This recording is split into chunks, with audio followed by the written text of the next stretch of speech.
Mesa de debates. Oferecimento Unimed Dental. O plano odontológico da Unimed, Juiz de Fora. Premium FM, sintonizada no seu bom gosto.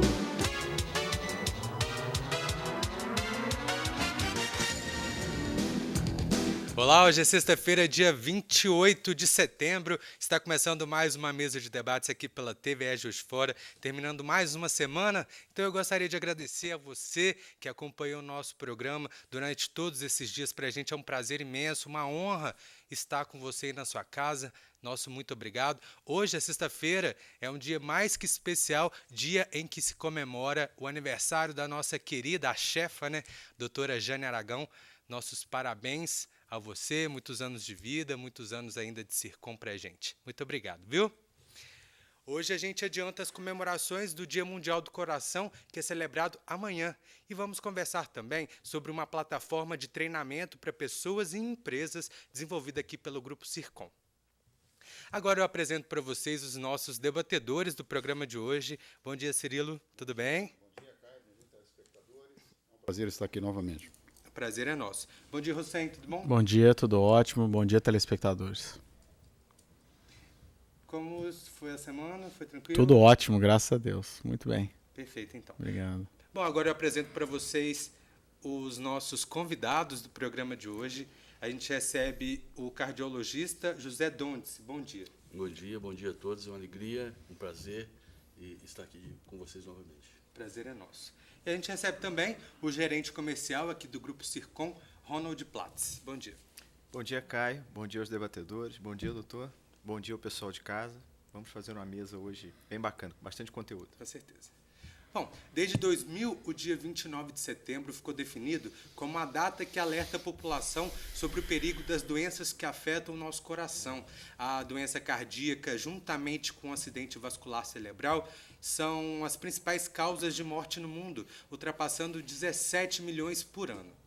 Bom, e o doutor está aqui para ajudar a gente a conversar mais sobre esse assunto, trazer todas as informações sobre formas de prevenção, os riscos dessa doença, Doutor, por que as doenças do coração matam tanto e quais são as principais? As principais, eu vou começar da segunda pergunta, as principais doenças, ou seja, citou é o acidente vascular cerebral, o derrame, conhecido como derrame, e o infarto do miocárdio. A outra modalidade é o comprometimento da aterosclerose no organismo, em qualquer dos segmentos dele.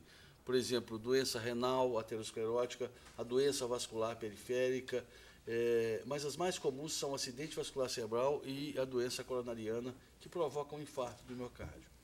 Vale a pena a gente ressaltar que o acidente vascular cerebral é mais comum onde as condições de saúde são piores. À medida que você melhora as condições de saúde, diminui a incidência de acidente vascular cerebral e aumenta a incidência de infarto do miocárdio. Com relação à prevenção, essa história é muito antiga. Só para a gente localizar no tempo, os antibióticos que matavam era doença infecciosa, gripe, pneumonia, tuberculose. Na Segunda Guerra apareceram os antibióticos. E aí se observaram nos países que observam, tem esse tipo de preocupação com as pessoas, que os indivíduos, como não morriam de infecção, eles começaram a morrer de doença aterosclerótica, AVC e infarto. E se iniciou um processo de estudo muito grande para evitar esse tipo de doença, principalmente na Noruega, Finlândia, Alemanha, Estados Unidos, e se descobriu que a maioria dos casos de infarto e a maioria dos casos de acidente vascular cerebral, eles estavam relacionados ao colesterol alto, à hipertensão arterial, ao diabetes mellitus e ao tabagismo, que era muito comum naquela época, hoje menos frequente, mas naquela época era muito comum. Esses foram chamados fatores de risco principais, modificáveis. Ao lado deles havia o sexo masculino, mais prevalente no sexo masculino, a idade, mais comum na idade avançada, e a hereditariedade, mais comum naqueles indivíduos que têm história familiar de doença aterosclerótica. E se encontrou alguns fatores que naquela época eram menores, que era a obesidade e o sedentarismo. Mais recentemente, esses fatores de risco foram atualizados, mas confirmados esses antigos, e a eles foram acrescidos a obesidade, principalmente a obesidade abdominal, a dieta inadequada e os fatores psicossociais, principalmente na América Latina, em que nós somos muito mais emocionais do que na Europa e nos Estados Unidos. Doutor, é uma questão interessante que eu disse aí. E o estresse? Onde fica nesse dentro dos contexto? fatores psicossociais. E outra coisa interessante também, você falou aí que o Ministério da Saúde, ele divulga que os acidentes, os AVCs, os infartos, eles são mais concentrados em sul e sudeste do que norte e nordeste. Existe essa correlação mesmo? Existe. Não, a causa mais comum de óbito no Nordeste é o acidente vascular cerebral. A causa mais comum de óbito lá é a doença aterosclerótica. Porque hoje a diferença entre o Sudeste e o Nordeste não é tão evidente assim. Agora, se você compara, por exemplo, Brasil e África, a incidência de doença aterosclerótica é menor, porque aí os fatores ambientais são mais participativos. Doutor, eu queria que o senhor explicasse a relação entre um AVC e o coração, porque o AVC é o cérebro, né? E como que o coração interfere nesse tipo de doença? Na verdade, não existe a doença, o acidente vascular cerebral, a maioria das vezes, 90% deles, é por doença aterosclerótica. É aquela placa de gordura que nós vamos formando ao longo da nossa vida e obstrui um vaso. Esse vaso pode ser obstruído no cérebro, pode ser obstruído no coração, no rim ou nas pernas, por exemplo. Então, na verdade, não tem uma relação direta entre acidente vascular cerebral e coração. Mas a doença aterosclerótica, ela está presente em todos os órgãos em que existe uma circulação para eles, que é fundamental. Coração, cérebro, rim e membros inferiores. Falando especificamente de alimentação, a gente já vê uma onda grande até a nível mundial de segunda-feira sem carne, né? Que é uma campanha até de algumas entidades que defendem os animais e tal, porque as pessoas vão se acostumando a deixar a carne de lado, e já tem um estudo, inclusive asiático, né, que fala que no futuro não vai ter carne, talvez, para a população do mundo todo. Talvez a gente tenha que se alimentar de outros tipos de proteína. Como é que fica a questão, por exemplo, do vegetarianismo ou do veganismo com relação à questão arterial e coração? Existe uma relação direta? O senhor acha que é uma coisa que as pessoas deveriam praticar ou não? A pessoa que é vegana ou vegetariana, ela também pode, vamos dizer, ter problemas de saúde, né? Aí conversávamos ainda há pouco sobre os extremos, né? Sobre os excessos. Pacientes com dieta inadequada, obviamente, eles têm uma maior incidência de doença cardiovascular do que os vegetarianos. Mas a única dieta que comprovadamente diminuiu eventos, principalmente acidente vascular cerebral, foi a dieta do Mediterrâneo, que talvez seja a mais famosa aí, que é aquela que rica em peixes, rica em óleo de oliva, em cereais, né? O que nós já assistimos? Você é muito jovem, mas você já viveu isso. O que fazia mal? Era gordura de porco. É verdade. Hoje está na moda se comer gordura de porco. Nós tivemos há algum tempo atrás a dieta do Atkins, que era uma dieta hiperproteica, e que depois se descobriu que a hiperproteinemia faz mal. Agora, o que faz mal? Agora, o que faz mal é açúcar. Então, o que nós podemos concluir aqui nessa mesa de debates? Que a gordura fez mal, passou a onda. A proteína fez mal, passou a onda. Agora é o açúcar. O que faz mal, gente, é comida. Qualquer excesso alimentar faz mal. O vegetariano tem a vantagem de diminuir esse excesso. Só nesse ponto. Mas aí, doutor, quando a gente fala dessas questões dos alimentos que fazem mal, igual o senhor citou a questão da gordura animal, para o senhor, qual que seria o melhor tipo de gordura para se usar? Seria o mínimo possível, mas entre animal e vegetal. Qualquer uma delas. A vegetal agora apareceu problemas do óleo de soja, né? Então, qualquer uma delas você pode usar, tudo em pequena quantidade. Qualquer comida em pequena quantidade não faz mal. A gente deve usar esse princípio. Existe uma foto numa revista médica de um macaco rhesus que sofreu privação alimentar. Eles morrem com 24 anos. Esses tinham 27 anos os dois.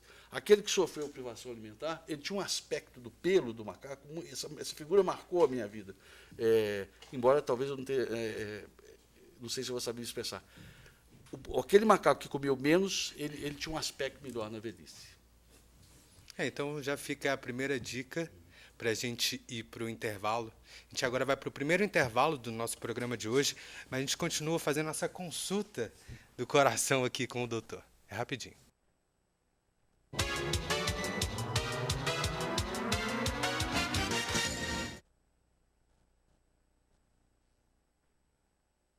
Doutor, eu volto com uma pergunta do público, do Flávio, lá do Grajaú. Ele quer saber se aquela tacinha de vinho diária, ela faz bem para o coração.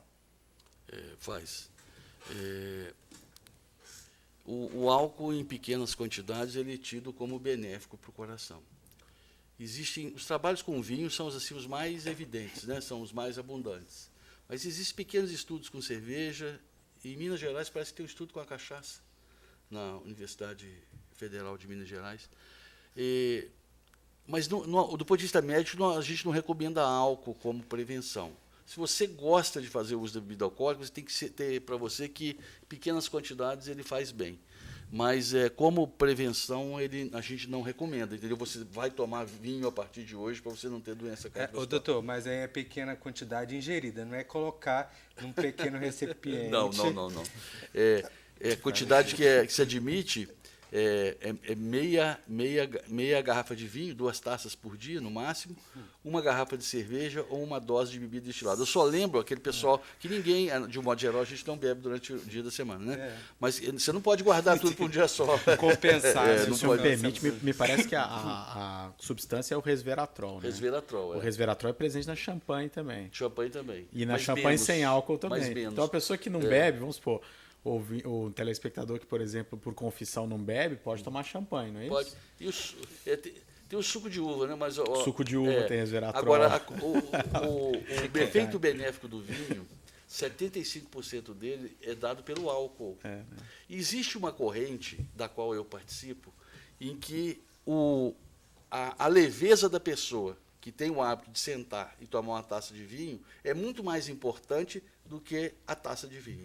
Então, a cabeça da pessoa, a maneira dele encarar a vida é mais importante do que tomar o vinho. Esse é um conselho importante. A gente levar a vida com leveza. A gente vê, por exemplo, Setembro Vermelho, vamos procurar doença cardíaca. Outubro, não sei o quê, vamos procurar câncer.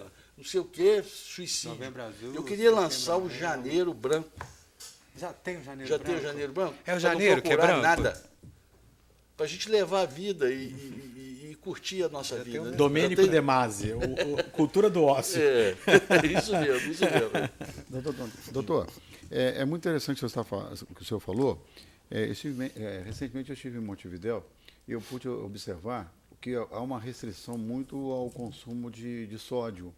E, por outro lado, o governo, tanto a nível municipal como estadual, ele estimula as pessoas ao exercício físico. Você chega lá em todas as praças, tem orquestras tocando e o pessoal dançam durante 3, 4 horas e a gente percebe que são pessoas de terceira idade.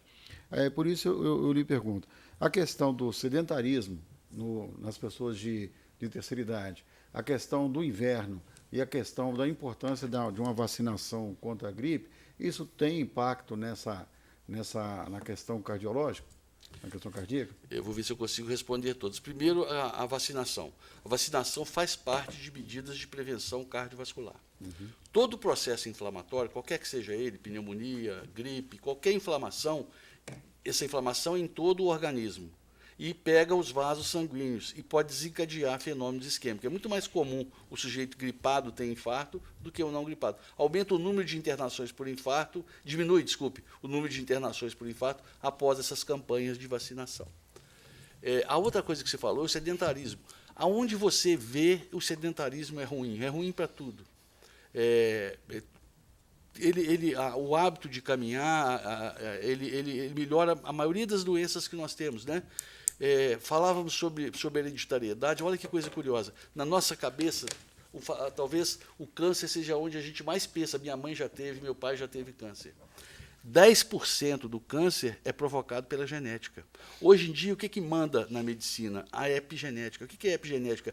É aquilo que o meio ambiente faz com você, ou que você faz com você mesmo. Por isso que nós temos, a nossa vida está na nossa mão, né? Tem esses livros de autoajuda, tem um que nós somos as nossas escolhas. Se a sua vida não está boa, você modifica as suas escolhas. Estilo de vida. O estilo de vida, né? E a outra eu acho que eu me esqueci. A questão do sal. O sal. O sal foi importante a sua pergunta. O sal, eu acredito que ele deva ser olhado de outra forma. mas isso é uma opinião bastante pessoal, gostaria de colocar aqui, Sim, eu não vou por favor. atrapalhar ninguém. O sal ele é importante em 1/3 dos pacientes hipertensos. 30% da população é hipertensa. Então, 10% da população é sensível ao sal. Então, essas campanhas são importantes para esse grupo de 10%. Agora, o açúcar faz mal para 100% da população. Então, talvez nossas armas, nosso fogo tem que ser virado mais para o lado do açúcar do que para o sal. Mascavo também. Todos os açúcares. Quanto menos processado, é igual sal. Quanto menos processado, sal ou açúcar ou qualquer alimento, menos mal ele faz. Mas também faz mal do mesmo jeito. Sendo açúcar, faz mal. E o café, doutor? Faz mal também? Não, o café é tido como, tirando o açúcar dele, ele é tido como bom. Diminui a incidência de diabetes, diminui crises de asma e diminui eventos ateroscleróticos. Queria chamar a atenção de você falou do Uruguai, queria chamar a atenção da Finlândia. Nós estamos numa época de eleição e a Finlândia tinha a maior incidência de infarto do miocárdio na Europa, no pós-guerra. Hoje é a menor incidência de infarto. O que a Finlândia fez? Investiu em saúde? Não. Esse é um erro que a gente comete. Investiu em educação. Porque você investindo em educação, você melhora a saúde daquele povo. E lá tem compensações.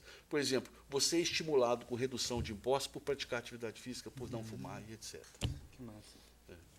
Doutor, é um negócio interessante. O nosso público ele tem a necessidade de ter algumas informações de um especialista, uma pessoa que tem amplo conhecimento, como o senhor. Quais são os sintomas? Por exemplo, estou em casa agora, eu começo a sentir uma dor no peito, uma azia, uma dor no queixo, uma dor no direito. Eu tenho que acionar diretamente, se eu não tiver condições de me locomover, assim, eu tenho que ligar para o SAMU. O SAMU, num caso de atendimento de um caso de infarto, ele está preparado para isso? E o segundo aspecto, se é lenda ou mito a questão do melhoral infantil, seu mascar o melhoral, que ele é vasodilatador. Isso é verdade ou é mito? 1/3 dos infartos eles são assintomáticos. O sujeito não sente nada, faz um eletro e aparece um infarto miocárdio. As dores elas eram descritas em quem tinha as dores. Por exemplo, a dor do infarto foi descrita por Eberle em 1860. Eu fiz uma descrição mais recente e eu diria para você o seguinte: qualquer dor intensa, do umbigo para cima, do queixo para baixo, na frente ou nas costas, principalmente se irradiar para os membros superiores, você tem que ficar atento que pode ser infarto do miocárdio. Principalmente se vier acompanhado de náuseas, vômitos e sudorese profusa. Nós podemos ter um monte de instituição no Brasil que não funciona, mas uma que funciona é o SAMU. Muito bem. Você pode chamá-lo que ele está apto a atendê-lo. Doutor, alguns especialistas já vieram aqui falando sobre a necessidade que a gente teria de cada pessoa saber o mínimo de primeiros socorros. O senhor acredita que em uma situação dessa de infarto, por exemplo, as massagens cardíacas que alguém que saiba pode ajudar até que o SAMU chegue? Pode fazer alguma diferença? Eu esqueci Seattle. Ela foi a única cidade que conseguiu reduzir a incidência de morte súbita por treinamento da população leiga. Hoje em dia, por exemplo, aqui, nas instituições hospitais, por exemplo, agora tivemos um treinamento na Unimed, todos os funcionários lá são treinados a atender parada cardíaca. E você tem que ser treinado a não fazer besteira também. Porque se sair, existe na internet, alguém já recebeu um sujeito recebendo massagem cardíaca e ele tirando a mão de que, você já viu isso? Ele tirando a mão de que fazia massagem ele não precisava de massagem nenhuma. Então é importantíssimo que o leigo seja treinado para tratar e seja treinado para não dar mancada também. Bom, então é importante ficar atento aos sinais, ter uma vida regrada, saudável, né, doutor? Vamos falar também sobre um evento que vai acontecer aqui em Juiz de Fora no dia 30, que é a caminhada pelo coração da cidade. Na verdade, esse evento ele é consequência de um evento que está em curso, né? Eu saí de lá, inclusive, agora nesse momento, que é ao setor de cardiologia do Hospital Albert Sabin. Então, está tendo um congresso agora, nesse momento, e vai terminar esse congresso com uma caminhada e outras atividades ali na Praça do Bom Pastor, naquele pedacinho. Depois, eu nem sei como na Avenida Rio Branco, em cima daquele antigo posto Chalé, para quem é mais velho aqui, talvez se lembre daquele posto de gasolina ali para cima, vai ter amanhã... Procópio Teixeira. Não, a rua? Não? Não, é na Avenida Rio Branco. Na Rio Branco. Em cima do posto. Né? Tem até uma lanchonete. Onde tem agora um posto da polícia, móvel da polícia ali. Então, domingo vai ter uma caminhada ali de 9 até meio-dia, e é o término desse evento que está ocorrendo aqui. Doutor, vamos falar sobre mais causas das doenças do coração? Saúde bucal, se inclui? Se inclui, já conversamos até sobre ela aqui. Qualquer inflamação, qualquer infecção, ela favorece as doenças isquêmicas, porque o processo inflamatório ele é sistêmico, ele compromete todo o organismo simultaneamente e faz com que essas placas de gorduras que eu me referi, elas instabilizem e provoquem o evento agudo. Doutor, o inverno também, o pessoal da terceira idade, ele fica mais vulnerável à questão da questão do infarto no inverno? Fica. O porquê que isso acontece? Você poderia explicar para a gente, por Fica. gentileza? Primeiro pelo frio. Mas não é qualquer frio, né? São temperaturas abaixo de 16 graus, e aí existe um aumento da incidência de infarto de miocárdio. E, notadamente, em pacientes idosos, né? O que a gente aconselha é que eles evitem a grande oscilação de temperatura. Eles estão no ambiente quente e subitamente vão para um lugar frio. Tem que estar bem agasalhado. E como nós já falamos aqui, a vacinação, né? Vacinação é importantíssima. Doutor, e quando a gente fala sobre grupo de risco, o senhor citou a princípio que alguns fatores, né? O pessoal mais idoso que estava nesse grupo de risco, mas a gente vê também esses problemas acontecendo cada vez em pessoas mais jovens.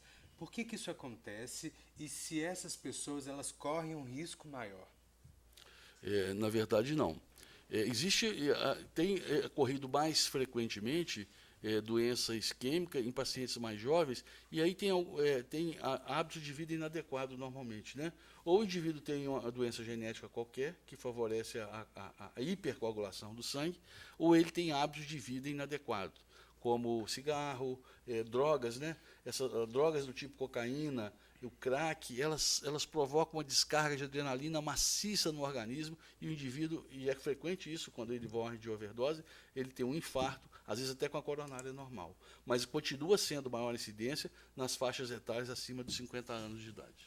Doutor, só para a gente encerrar, o senhor gostaria de passar um recado pessoal de casa sobre cuidados, hábitos?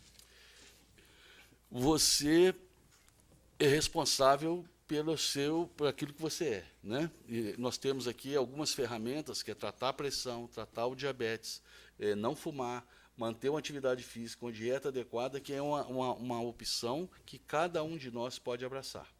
Então, se você quiser viver longo tempo, você vai ter que tomar essas providências na sua vida. Muito obrigado, doutor. Eu que agradeço. Bom, a gente agora vai para mais um rápido intervalo e daqui a pouco a gente volta com a mesa de debates aqui pela TVE Juiz de Fora.